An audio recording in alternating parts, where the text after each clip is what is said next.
voudrais vous parler de la trifonctionnalité et des travaux de Michel Gauquelin sur le ternaire.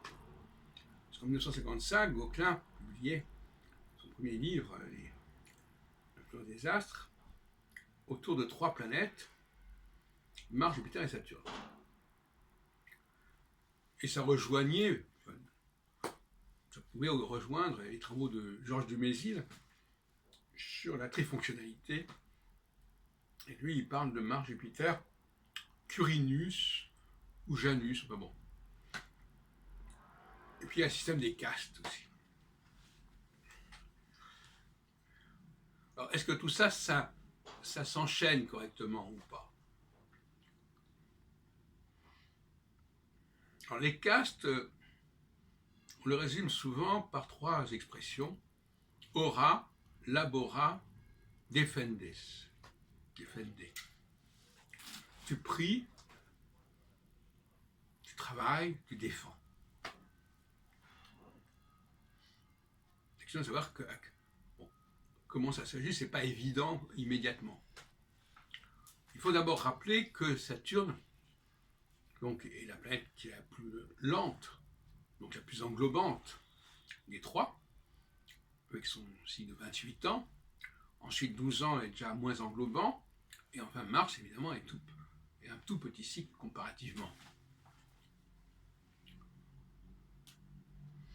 Alors, je crois qu'il faut mettre en évidence les liens entre la religion et la science.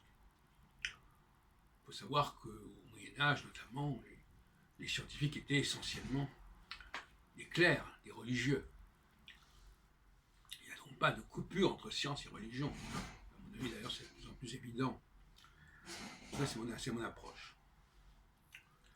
Donc, le saturnien, c'est à la fois le scientifique, mais c'est aussi le prêtre, l'homme d'église, l'homme marqué par l'étude. Dans le judaïsme, on a le Talmud, etc. Donc ça, c'est le groupe saturnien. Et puis le groupe jupitérien, tel que je le vois à la lumière de tous ces facteurs qui se combinent, qui s'enchaînent, c'est le nationalisme, c'est le patriotisme. D'où la notion de défendre la patrie. Vous savez ce que ça donnait en 1914.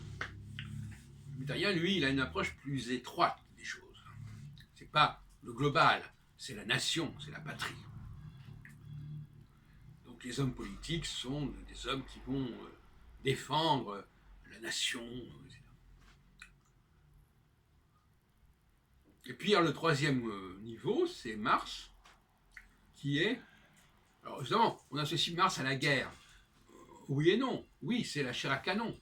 Mais le jupitérien, lui, déjà, il est celui qui va défendre la patrie. Donc il est déjà aussi, quelque part, dans la guerre. Mais, comme on sait, n'est-ce pas, comme on disait en 1914 ou 1918, c'est la chair à canon. On envoie les soldats se faire tuer. C'est la véritable boucherie. Et ça, c'est martien. Le martien, c'est pas le général. Le martien, c'est plutôt le fantassin. C'est l'homme qui est sur le terrain.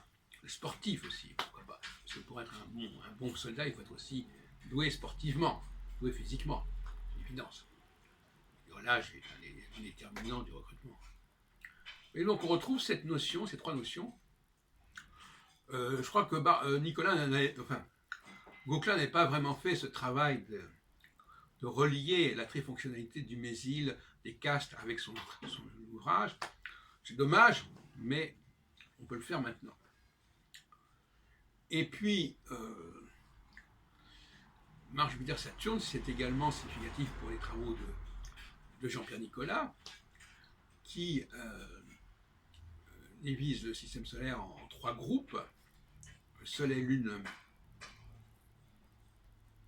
Soleil, Vénus, Mercure, puis Mars, Jupiter, Saturne, et Uranus, Neptune, Pluton.